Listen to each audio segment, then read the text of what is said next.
Welcome sa DRS 2.0. Fresh at nagbabagang happenings ba ang hanap mo? Mga padabarkads man yan o mga trending topics? Pwes, sagutin natin yan. Kaya naman isubscribe nyo na ang ating channel para sa mga nagbabagang balita everyday. Welcome back again sa ating YouTube channel mga kadabarkads, and for today's video, ang pag-uusapan natin ay tungkol sa mga importanteng kaganapan sa loob at sa labas ng Itbulaga.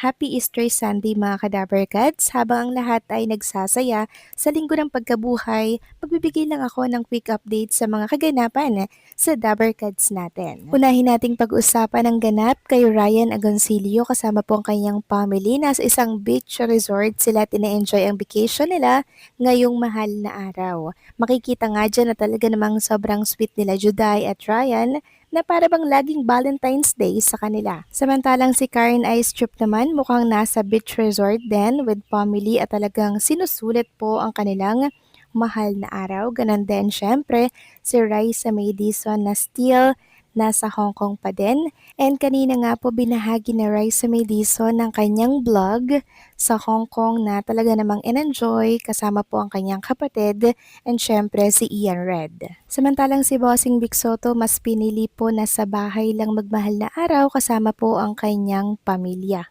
While Jose Manalo naman kasama ang kanyang pamilya ay nasa isang beach resort din dahil nga po fully book ang Arimi Beach Resort na negosyo nila, kaya sa ibang beach resort na lamang sila nag-rent para nga naman din ma-enjoy nila ang summer kasama po ang mga bagets. And speaking of Arimi Hot Spring Resort, at sa mga gusto nga pong magpabook sa resort ni Jose Manalo, narito po ang kanilang mga may offer. Sabi nga dito, escape to comfort at Arimi Hot Spring Resort to experience a private sanctuary in the heart of Los Baños where relaxation meets modern comfort. Indulge in our natural hot spring pool and jacuzzi, unwind in fully air-conditioned rooms, and enjoy premium amenities perfect for families and gatherings. So ito yung mga ma-offer. Wake up to our serene Mount Makiling view. Sing your heart out with unlimited video, okay? Enjoy leisure with billiards and darts. Cook and dine with our fully equipped kitchen. Stay connected with high-speed Wi-Fi.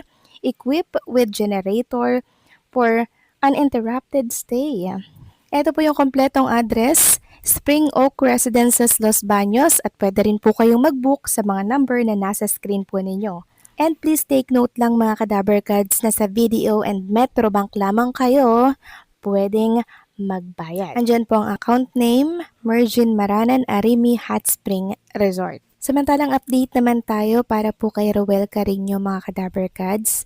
Nag-share nga po ang isang netizen ng video ni Rowel Carino na kung saan makikita dito na kumakanta, nagbi-video okay na lamang si Rowel Carino kaysa nga naman gumala at lumabas ng kanilang tahanan. Samantalang sa mga naghahanap po ng update kay Franz Joseph Vincoy, nag-stroll nga po sila dito sa SMX Convention Center. Nung March 29 pa naman to mga Kadabarkads, i-share ko lang sa inyo. Sabi niya, went for a stroll at cosplay carnival at SMX Convention Center last March 29.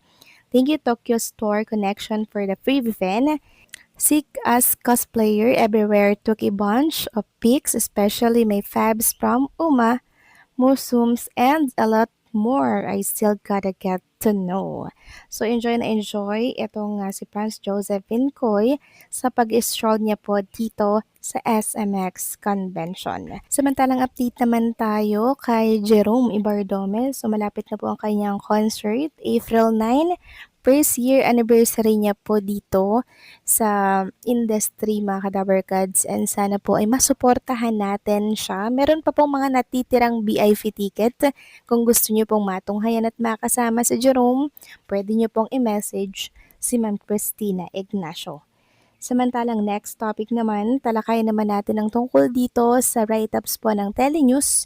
Tungkol lang naman ito sa ABS-CBN and syempre sa TV5. Ayon nga po dito mga partners ng ABS-CBN, hindi ba nababahala sa mga nabunyag ng pamunaan ng Lopez Inc. sa mga utang at mga atraso ng kapamilya. Dahil sa sigalot at gulo ng pamilya Lopez ay umusbong ang panibagong problema sa ABS-CBN. Nagkaungkatan tuloy ang mga impormasyong sila rin lamang ang dapat na nakakaalam. Ngunit hindi naman pwedeng itago dahil kailangan itong malaman lalo na kung may ipinaglalaban ka. Sa paghahabla nila Federico Vicky Lopez at Benjamin J. Lopez laban sa grupo nila Gabby Lopez na ungkat ang mga bagay-bagay na sumambulat din sa katotohanang estado ng ABS-CBN. Nabunyag sa hidwaan na may mga nakikinabang o tumitiba pa rin umano kahit lugi na ang kumpanya. Nagsimula ang bangayan ng hindi payagan ni Federico Vicky Lopez ang panukalang magpasok ang Lopez Inc. ng 2 billion na cash infusion sa ABS-CBN sa loob ng susunod na 5 taon. Ngunit para kay Federico Pique Lopez, ang pagpopondo sa nalulugi umanong ABS-CBN ay inihahambing lamang sa pagsusunog ng salapi. Ayaw permahan ni Federico Pique Lopez ang bailout plan dahil sa mga sumusunod na dahilan. Higit kalahati ng 2 billion, mga 1.2 billion ay mapupunta lang umano sa 68 individuals sa loob ng network bilang retirement benefits. Ang 68 kataong ito ay nakatanggap na raw ng 905 million habang libo-libo ibang empleyado ang naghihintay pa rin. Sa kabila ng mahigit 40 billion na lugi, simula nang nawalan sila ng prangkisa noong 2020, nagpamahagi pa rin umano ang ABS-CBN ng 2.56 billion para sa mga bonus at allowance, kung saan may isa umanong undisclosed individual ang nakakuha ng tumataginting na 70 million.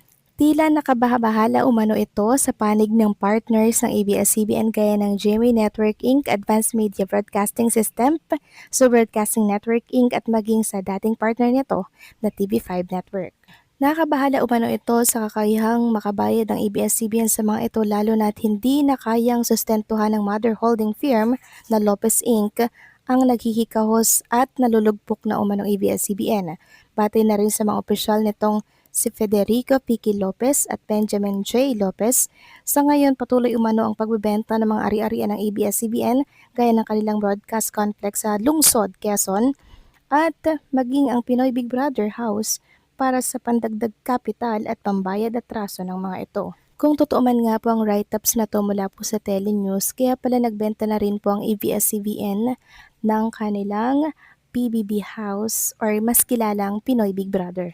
Samantalang next topic naman, pag-usapan naman natin itong picture ni Maine Mendoza kasama po ang ilan sa mga taga Kapuso Network, merong taga ABS-CBN, si Ms. Charo Santos and Ding Dong Dantes. Ito po ay in-upload ng isang account dito sa Facebook, kaya nagtatanong ang mga ilang netizen kung updated daw ba ito at kung para saan daw ang naturang picture na to. At napag-alaman nga natin na para po pala ito sa celebration ng Unilove 80th anniversary. Kaya nagkasama-sama ang ilang Kapuso, Dabber Gods, and syempre ABS-CBN. Kahit na magkakalaban po ang naturang mga network, mga ka-Dabber Gods, hindi naman ibig sabihin ay magkakaaway sila. Dahil paglabas nila sa naturang network, ayos at magkakaibigan sila sa showbiz industry.